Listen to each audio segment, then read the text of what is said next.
जय भीम। आज मु आपण मानकर सामनारे गोटे कठिन किंतु सत्य सामाजिक प्रसंग रखिबाकू आसीची। यह केवल कथा नुहे, यह आमर रोजगार, आमर सुरक्षा एवं आमर सामनार प्रश्न।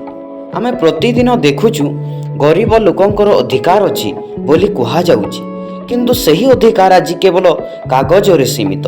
योजना अछि, नियम अछि, किंतु लाभ पहुँचुछि केवल गोटे छोट गोष्ठी पाखकू।